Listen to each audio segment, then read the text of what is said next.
Glória a Deus pela vida de cada um de nós aqui no presencial e no online.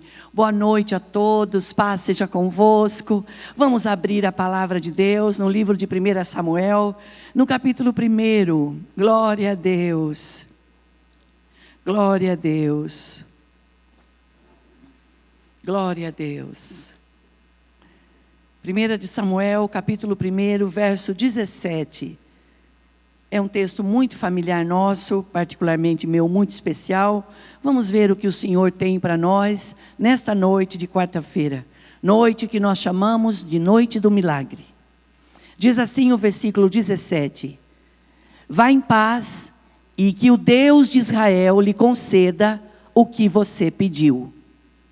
Vou ler novamente. Vá em paz e que o Deus de Israel lhe conceda o que você pediu. Amém. Oremos, irmãos. Querido Espírito Santo de Deus, nós estamos alegres porque grandes coisas o Senhor tem feito por nós. O Senhor tem nos separado, trabalhado conosco. Senhor, aberto os olhos do nosso entendimento, nos dando sabedoria e graça. Existem dias mais difíceis que os outros, mas em todos eles nós estamos descobrindo que o seu amor, a sua bondade, ela nos cerca. Que nesta noite, Senhor, os irmãos que estamos aqui no presencial e no online, a tua palavra que nunca volta vazia, ela seja designada aos nossos corações. Ajude a nossa fé, abençoe a nossa família. E se preciso, Senhor, mudar história, tenha liberdade, Senhor, de nesta noite virar a nossa chave. Nós oramos no nome de Jesus. Amém e amém. Amém, meus irmãos. Por favor, queiram sentar-se. Aproveitando que eu estou aqui agora, mais tranquilo, e dizer que sexta-feira agora, dia 2, nós vamos estar ali no espaço com as mulheres que compraram os seus convites. Nós vamos estar numa confraternização do encerramento do grupo missionários. Então, a partir das 7h30, nós vamos ter uma noite muito agradável, um jantar muito bom. Nós vamos ter mesa das mais, e as irmãs que adquiriram e puderem estar conosco, nós vamos fazer uma noite muito boa ali. E você que não pôde ir dessa vez, vai ficar para a próxima, se Deus assim nos permitir. Amém? Vamos lá. Irmãos, como é que vocês estão? Tudo bem? Alguém aqui na igreja sempre fala para mim, pastor, eu sou a sunamita. Tudo vai bem. Você lembra da passagem da sunamita? Que quando ela tinha um menino já grande, adoeceu, veio a óbito, e ela podia ter se descabelado, ela poderia ter, meu Deus, e ela foi buscar socorro, ela foi falar com o dono da bênção, e Deus mudou a história dela. E pastor, então, porque quando morre alguém, se a gente reivindicar, essa pessoa volta? Não, não é assim. Existem tempos e propósito para todas as coisas. Eclesiastes capítulo 3. Debaixo do céu e em cima da terra, há tempo e propósito para todas as coisas. E esta noite é uma noite específica, porque nós chamamos esta noite de noite do milagre. Lembrando, irmãos, que milagre é tudo aquilo que foge da minha capacidade de raciocínio, que foge da minha capacidade de ação. Milagre é quando eu tenho que entregar, eu tenho que confiar.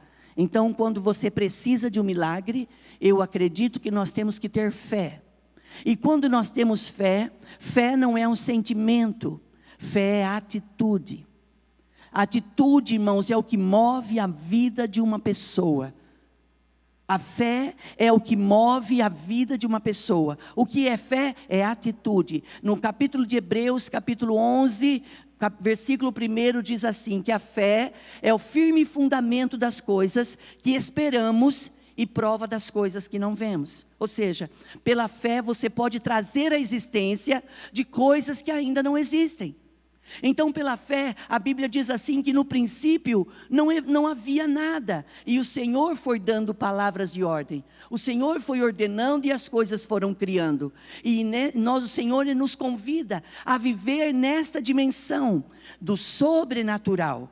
Como o pastor disse agora há pouco, aqui em um momento, ele disse, às vezes nós pensamos, pessoas pensam que Deus está no tempo da manivela. Não, irmãos, Deus nunca esteve atrasado. Ele não age nem antes e Ele não age nem depois. Ele age na hora certa. Amém? Por isso, olha o que diz o profeta.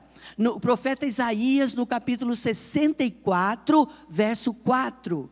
Desde a antiguidade não se viu, não se ouviu falar de um Deus além de ti, que trabalha em favor daqueles que nele crê, em favor daqueles que o buscam. Olha isso!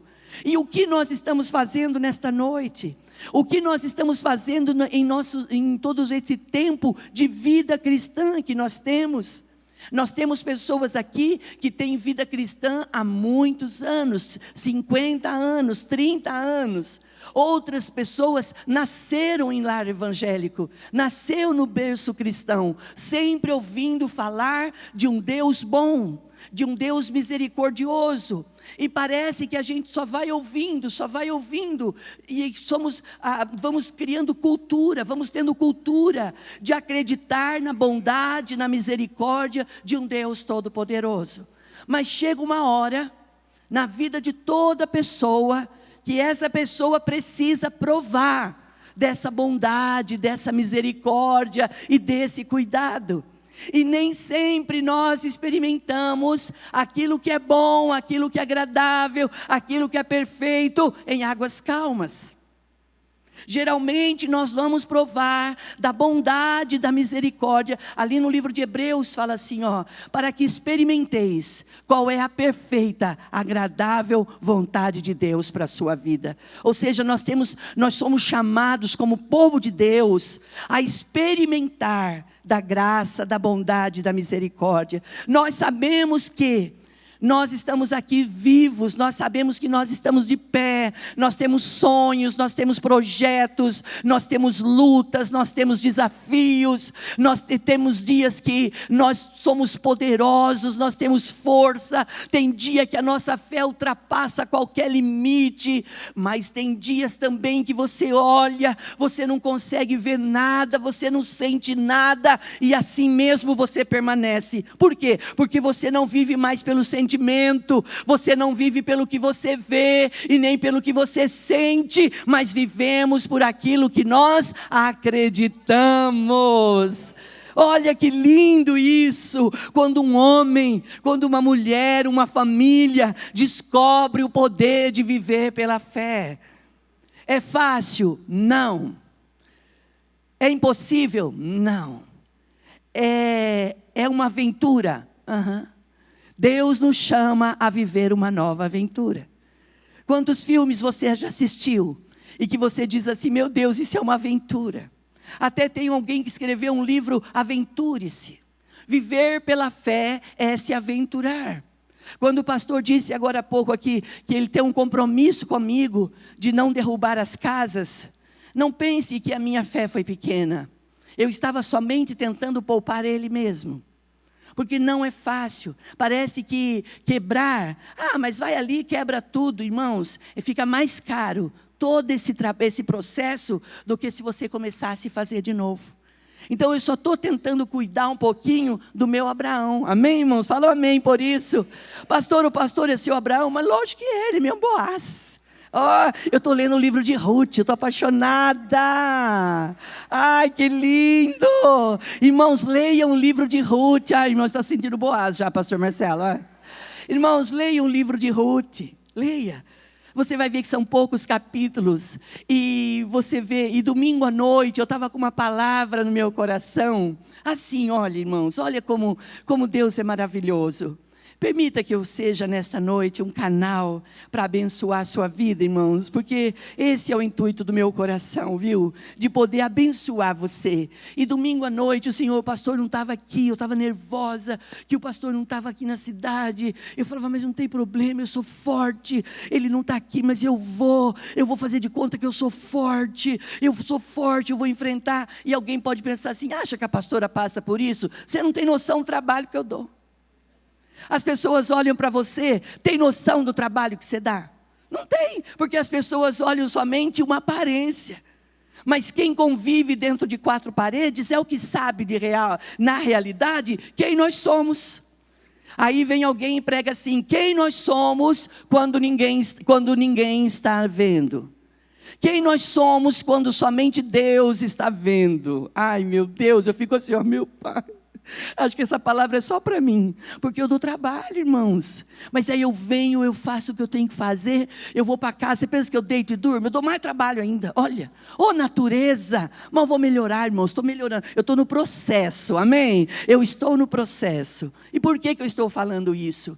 No domingo à noite vinha uma palavra assim no meu coração: nem sempre as escolhas certas são as mais fáceis. Nós vamos sempre estar diante de alguns desafios na sua caminhada, seja de infância, seja na adolescência, ou na pré ou na adolescência, seja na sua mocidade, seja na sua vida adulta, seja na sua maturidade. Sempre vai ter situações que você vai ter que escolher, que você vai ter que fazer escolhas. E às vezes nós pensamos que parar tudo, abandonar e retroceder é o caminho. Mas não é isso que o Senhor está dizendo. O Senhor está dizendo que Ele abre caminhos no meio do ermo.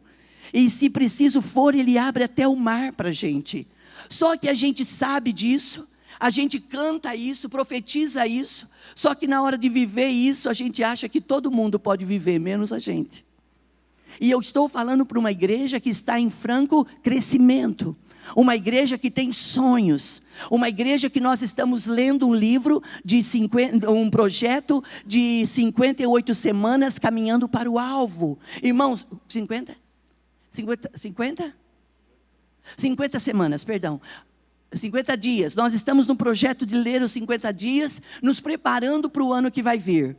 Eu me lembro que em 2020, o ano da superação, quando começou o ano da superação, eu disse assim: vai ser fácil. O que nós vamos ter que superar? A gente já está tão acostumado. Nós estamos já diante de tanto desafio. A gente já matou leão, a gente já matou urso. A gente vai matar mais um gigante. E vai matar todos quantos chegar. Só que a gente pensa somente naquilo que a gente já conhece. A gente não consegue imaginar que o Senhor está forjando em nós uma igreja edificada, fortificada na palavra. Que Deus está forjando a gente em águas turbulentas. Que Deus está forjando uma igreja desde a sua meninice até a sua maturidade, como eu acabei de dizer, para ser uma igreja fortificada para aguentar o que vai vir. Então a palavra diz assim: quando passares pelas águas, elas não te afogarão. E quando passares pelo fogo, ele não te queimará. Aí, final do ano de 2020, vamos nadar, vamos fazer, meu Deus, quanto projeto. Diante do Covid, estava tudo certo, final de ano, o pastor pegou o Covid. Uns foram embora, Deus abençoe as famílias, e o pastor pegou o Covid. Quando o pastor pegou o Covid, pensamos assim: vai ser fácil. A Marta e o Roberto são testemunhas disso, né? Roberto tinha vivido um processo antes, de dor, de sofrimento, de expectativa que a gente passou. É que graças a Deus a gente esquece, né? Mas passou. E por que, pastora, você está contando isso? Era dia de Natal, irmãos. E eu não quero que você tenha uma fé ilusória. Eu não quero que você tenha uma fé de faz de conta. Eu quero que você saiba que a sua fé está sendo forjada para você ser edificada sobre uma rocha. E essa rocha é Cristo. Era dia de Natal. Eu nem pude entrar no hospital porque eu estava com a minha cachorrinha no carro, de tão bom que o pastor estava. O pastor entrou, o médico falou: se o seu estado é bom, seu pulmão está só um pouquinho inflamado, mas eu vou segurar você, para que em 48 horas eu avalie você e você vai embora. Quando você ouve isso, você fica em paz. Dentro de mim, dentro do meu espírito, Lourdes, esposa, acionou algo assim, ó. A Marcela, me conhecendo, disse: mãe, o que é? Falei assim: filha, tem algo errado, acho. Mas vamos embora para casa. Não vai poder ficar, ele vai ficar sozinho. Ele, graças a Deus, ele não tinha idade para ficar com acompanhante, né? Vai ficar lá. E ficou lá no quarto dele, isolamento. E falei: vamos embora. Quando a gente chega em casa, a Marcela me liga. Marcela: mãe, nós vamos ter que voltar. Falei: por quê? O pai piorou? Não, o pai não piorou, mãe, mas você vai ter que ficar com ele. Irmãos, eu estava tão que eu não peguei nem roupa. Com a roupa que eu estava à tarde vendo ele, eu voltei. Eu voltei com o meu chinelo, com a minha roupa, e eu entrei. E me deram uma máscara branca ali, entrei, fiquei ali com ele. E ali nós vivemos algo sobrenatural. Foi assustador? Foi. Você teve muito medo? Muito medo. O pastor não. O pastor estava guardado. O pastor estava blindado.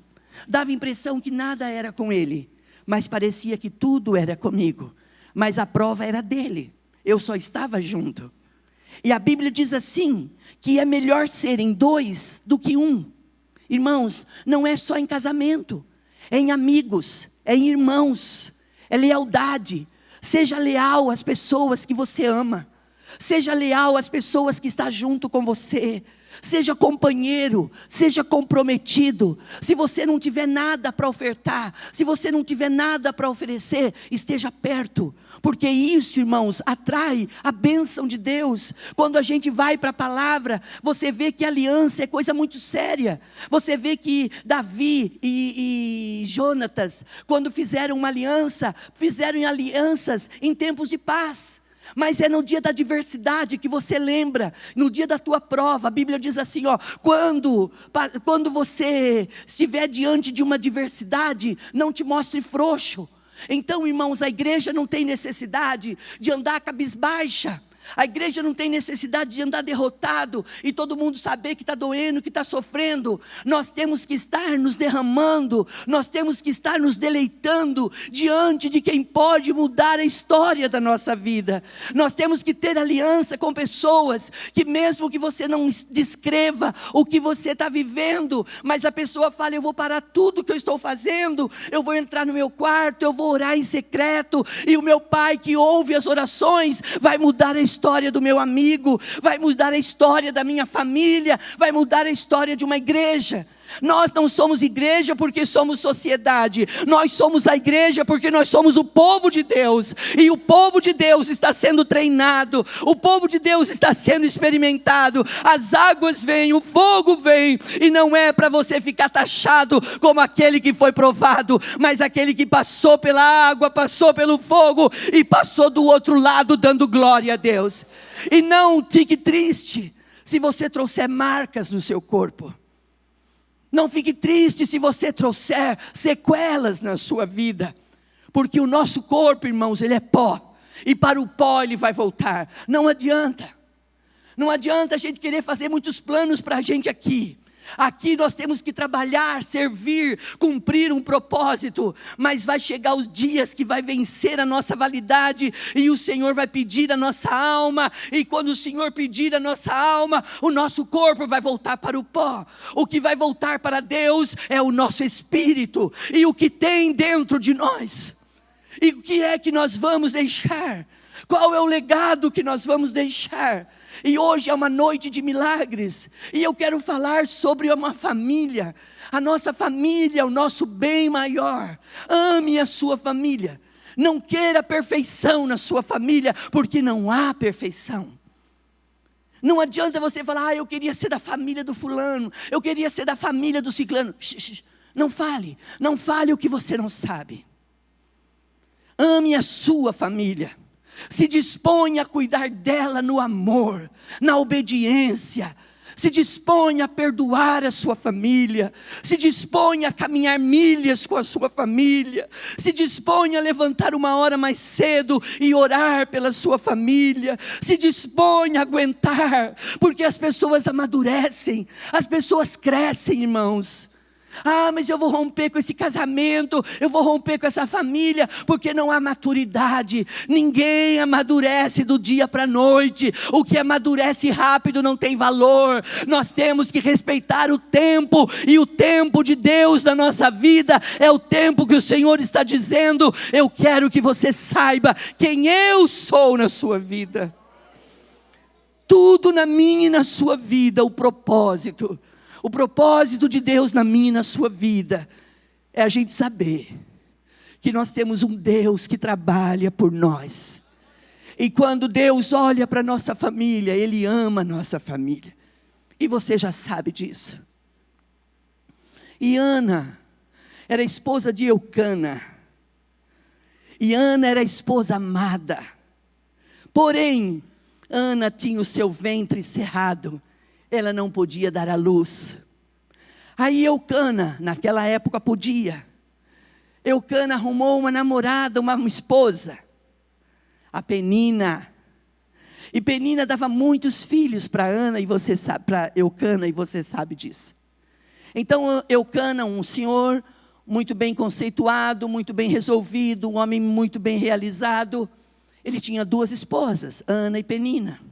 Uma dava muitos filhos, mas ele amava aquela que era estéril. E diz a Bíblia que uma vez por ano ele pegava toda a sua casa, eles iam ao templo fazer as suas oferendas, fazer as suas ofertas. Eucana talvez não tivesse descoberto, talvez não percebeu, que no meio das mulheres nós temos que tomar muito cuidado. Porque acho que não era isso que eu queria falar. Compreendeu? Não, mulher não é que fala demais, não é. Olha aqui, tem uma boca de balde aqui na minha frente falando que mulher fala demais. Mulher fala demais? Não fala. Quem fala demais é homem, irmão. O homem fala demais. Eu fico só observando, com todo respeito aos senhores. E Eucana não percebeu que Ana estava entristecida. Uma hora ele percebeu, ele falou assim: mas por que essa mulher está tão triste? Será que é porque Penina me dá muitos filhos e ela não dá nenhum? Ele chega a dizer para ela assim, naquele texto ali que nós não lemos inteiro, no capítulo 1, ele diz assim: Ana, eu te amo tanto, será que eu não valo mais para você, mais do que 10 filhos? Olha o amor que ele tinha por ela. Ela disse: não se trata disso. Existem muitas coisas que estão dentro de nós, e que nós queremos que as pessoas decifram. Nós queremos que as pessoas descubram a insatisfação que há na nossa mente, no nosso espírito. Nós queremos que as pessoas se revelem a nós. E não é as pessoas que vão se revelar a nós. Quem se revela a nós é Deus. Quem tem poder de se revelar a nós é Deus. Ana aguentou por muito tempo a provocação de Penina. Você pode ser amada dele, mas quem dá filhos para ele sou eu. E diz a Bíblia que quando eles iam no templo, Eucana oferecia uma oferta por Penina e pelos seus filhos. Mas a Ana ele oferecia mais, porque ele a amava. O que você tem feito, o que você tem entregue para aquelas pessoas que você mais ama? O que nós temos feito de verdade, como homens e mulheres, como pais, como filhos, como cônjuge, o que nós temos feito para aquelas pessoas que nós dizemos que nós amamos? Fazemos as coisas reclamando? Fazemos as coisas por fazer? Fazemos por obrigação ou fazemos por amor? Há quem diga que o pior sentimento da vida é o remorso. O remorso é o sentimento de, se eu tivesse feito. Não deixa nada para amanhã, faça hoje. Declare hoje o seu amor por alguém. Declare a sua bondade, a sua misericórdia. Seja companheiro, seja leal, seja amigo. E durante anos, Ana foi aguentando os desaforos de Penina. E quando chegou um dia, ela disse: eu vou lá. Quando Eucana já tinha falado duro com ela: será que você fica aí chorando? Será que eu não valo mais para você do que 10 filhos? Ela acendeu uma luz. Existem luzes que têm que ser acesas na nossa vida. E existe uma luzinha vermelha que o Senhor está dizendo: está na hora de você acionar a sua fé. Está na hora de você tomar decisões na sua vida. De ficar parando, de querer que as pessoas decifram o desgosto, o dissabor, a tristeza que está na sua alma. A Bíblia diz assim: buscar-me-eis, diz o Senhor. Buscar-me-eis e me achareis, quando me buscardes de todo o vosso coração. Para a gente buscar a Deus, nós temos que ter consciência de que nós vamos encontrá-lo. E quando nós encontrarmos, Ele não vai dizer só o que nós queremos ouvir. Ele vai dizer aquilo que nós não queremos ouvir. Porque Deus não é Deus que mima seus filhos, mas Deus é Deus que ama os seus filhos. Deus zela pelos seus filhos. Receba o amor de Deus como homem na sua vida. Mulheres que estão aqui, moços, moças, receba o toque da grandeza de Deus na sua vida, para você aguentar as águas turbulentas e o fogo que vem por aí. Orabasa. Ana disse, foi lá no templo um ano e disse, acabaram de comer e beber, todos ali festejando, ela se ausenta. O segredo da nossa vida é quando nós nos ausentamos, mas não para ficar fechados. Quando nós nos ausentamos e vamos para a presença de quem pode ouvir o nosso clamor. E ela chega diante dos filhos, ali tinham ali os filhos do sacerdote, mas quem vê ela ali é o sacerdote Eli. E quando ela está prostrada, você pode ler em Samuel capítulo 1, ela diz que ela fica prostrada, falando,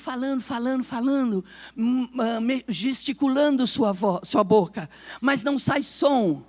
Quando você vê uma pessoa sozinha, falando, você pensa, ou usou tudo, ou bebeu todas, está fora da casinha. A gente pensa, a gente julga as coisas assim. Irmãos, quando ela olha para ele, ele diz assim para ela, vai embora, mulher. Deixa esse vinho, sai daqui, vai embora, vai para sua casa. Ela diz, não. Vai chegar uma hora, irmãos, que você vai ter que ter coragem. E você vai ter que se apresentar. E todos vão saber quem é você em Deus. Todo mundo vai saber lá na escola onde você estuda, onde você trabalha, no meio da sua família. Nós não podemos ser crentes chatos, mas nós temos que ter autenticidade. E autenticidade, irmão, só tem quem tem proximidade, quem tem liberdade, quem tem intimidade com o Senhor. Ela disse, não, Senhor. O Senhor está achando, o Senhor está me avaliando como uma mulher qualquer, uma mulher comum. O Senhor não sabe quem eu sou. O Senhor não sabe quem eu sou. Se fosse hoje, ela diria assim, você sabe com quem você está falando? Ela diria isso. E ela conta para ele quem ela é. Ela fala, eu estou aqui falando do meu desgosto, falando do meu dissabor para Deus. Ela estava falando, eu não aguento mais ser humilhada, eu não aguento mais ser desprezada por Penina. O Senhor deu filhos para ela e não deu para mim, não tem problema. Mas eu estou aqui no teu altar e na tua presença eu creio que tudo pode acontecer. E nesta noite de quarta-feira, onde nós vamos orar agora, eu quero perguntar para você, com qual expectativa nós viemos para esse culto? Será que nós viemos somente para mais um culto? Ou nós viemos para um culto e dizer, Senhor, fala comigo? E o Senhor está falando, irmãos, o Senhor está falando o que você quer que eu te faça. E o Senhor não vai fazer nada somente para agradar você. O Salmo 37 diz, entrega o seu caminho, confia no Senhor e o mais Ele fará. Mas eu não estou falando de pessoas que só estão entregando algumas coisas, eu estou falando de pessoas que estão entregando a sua vida para Deus, e Deus, Ele pode fazer tudo, e Ele pode não fazer nada, e Ele vai continuar sendo Deus, porque a condição de sermos salvos, não é mediante o que Ele nos dá, o que Deus tem dado para nós, não são os benefícios, as conquistas, são coisas de homens, são coisas humanas, são coisas para agradar a gente. O que o Senhor está querendo dizer para nós nesta noite é, eu quero que vocês tenham a minha presença na vida de vocês, eu quero ser com vocês, eu quero que a sua noite seja blindada, eu quero que os seus dias sejam dias que floresçam na minha presença. Dá um glória a Deus, irmão, por isso, dá um aleluia por isso. Eu não estou falando de um evangelho de facilidade, eu estou falando de um evangelho prático. Eu estou falando de um evangelho verdadeiro, um evangelho que liberta. Homens têm que se arrepender dos seus pecados. Nós somos pecadores nas mãos de um Deus vivo, e se nós nos arrependermos, o Senhor fará grandes coisas no meio da congregação. Grandes coisas Deus vai fazer nesse lugar ainda. Grandes coisas vai acontecer. Coisas sobrenaturais vão acontecer. Quando Ana estava falando com o sacerdote, ela diz, eu fiz um voto. Eu falei para Deus que se Ele me desse um menino, eu daria de volta para Ele. Que as nossas orações sejam orações específicas, que não sejam orações egoístas. Às vezes eu fico tão triste com pessoas que têm medo de Deus abençoar mais o fulano do que o Beltrano. Deus não é isso. Deus, Ele tem o que Ele tem para mim, é para mim, o que Ele tem para você, é para você. E se tem alguém achando que não tem nada para você, Deus tem para você também. Mas eu nunca recebi nada, é hora de receber. Essa é a noite que você vai receber o toque da grandeza de Deus. Se houver alguém caído, o Senhor vai te levantar. E se houver alguém abatido a ponto de dizer, eu não espero mais nada dessa minha vida miserável, eu estou te dizendo, a sua vida não é uma vida miserável. Você é um milagre de Deus. Você está vivo. Deus tem planos e projetos para realizar no seu interior, em nome de Jesus. Glorianda labassurianda labachei. Quando Ana, ela fala, se o Senhor me der um filho homem, eu darei ele ao Senhor. Eu não vou passar navalhas no cabelo dele. Ela fez um voto nazireu. Eu vou trazer ele aqui. Quando eu vou ficar com ele, eu vou cuidar dele enquanto ele for menininho. Eu vou amamentar ele. Quando ele crescer, todo ano eu vou trazer ele aqui no templo para ele conhecer, para ele se familiarizar. Traga seus filhos para a igreja. Traga seus netos para a igreja. Ensina, irmãos. Irmãos, o mundo não tem nada mais para oferecer. O mundo nunca teve. Aparentemente parece que o mundo é leve. Aparentemente parece que lá fora está tudo suave. Lá fora, irmãos, a Bíblia diz que o mundo jaz no maligno. Lá fora não tem muito pagamento de preço. Lá fora, irmãos, existem condições que tanto faz você pagar o preço como não faz. Mas quando você vem para a fé, quando você vem no propósito da palavra, o Senhor está dizendo, eu quero que a sua decisão seja uma decisão coerente, porque quando você passar pelas águas, você não vai estar sozinho, você com você. Quando você estiver pelo fogo, ele não vai te queimar. Não é porque você é forte, é porque eu estou em você. E a Bíblia diz assim, se vocês estiverem em mim e eu estiver em vocês, vocês pedirão o que quiserdes e isso vos será feito. Não desista da sua casa. Ana faz esse voto nazireu, se o Senhor me der, quando eu desmamar ele, eu trago ele e deixo ele aqui. Ele ia servir com o profeta, com o sacerdote. O sacerdote ouviu o clamor dela e falou assim, então vá em paz.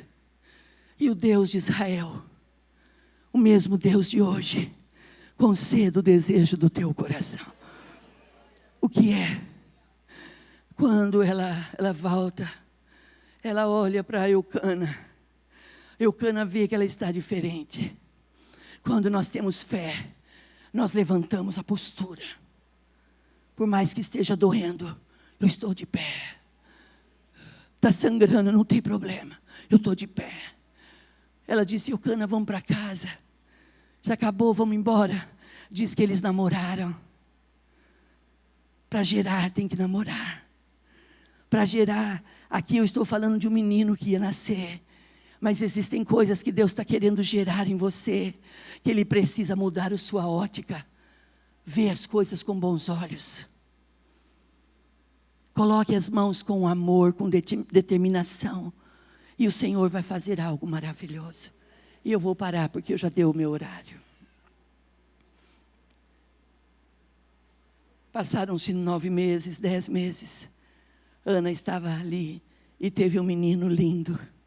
E o nome dele foi Samuel. Quantas coisas eu sei que você já gerou na sua vida. Eu já gerei uma cômoda. Eu precisava de uma cômoda e eu gerei no meu espírito. Eu não tinha dinheiro para adquirir uma cômoda. Eu ia ter bebê e eu precisava guardar as roupinhas do meu bebê na cômoda. E eu comecei a cuidar do quarto e dizia, aqui eu vou ter uma cômoda. Aqui eu vou ter uma cômoda. O pastor trabalhando, negociação na rua, trabalhando de vendedor.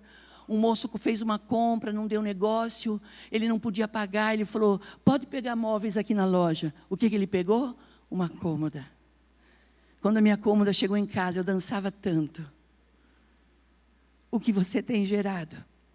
E o que você tem coragem de dizer para Deus que você quer gerar?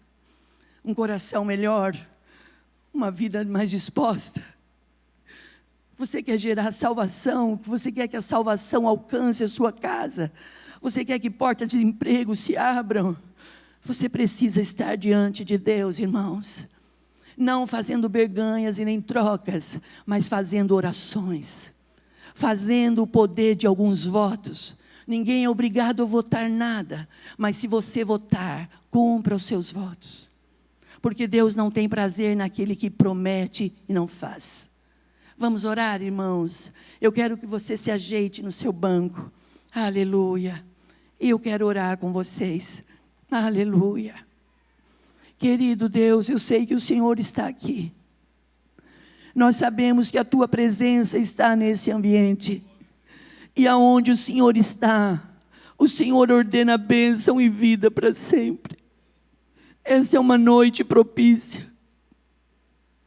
Que o Senhor tenha liberdade de quebrar alguns jugos, alguns sofrimentos, algumas situações, Deus, que as famílias estão dizendo não está dando mais.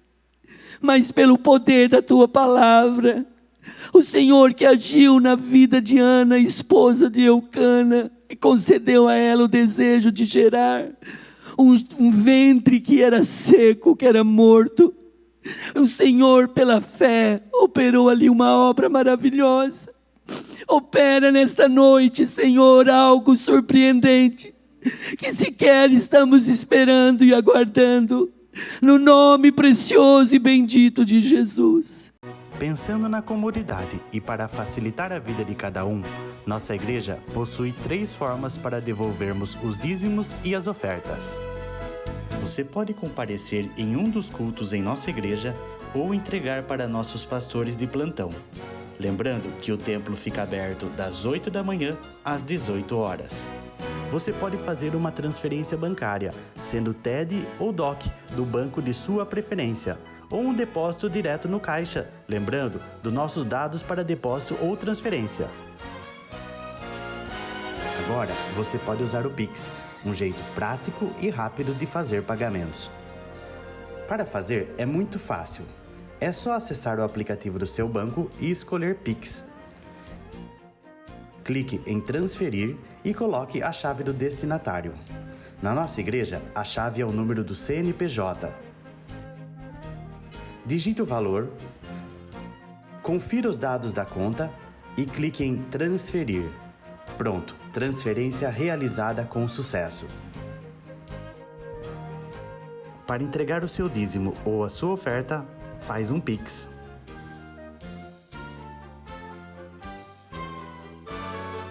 Esta é a nossa igreja. Não importa onde estivermos, estaremos sempre conectados.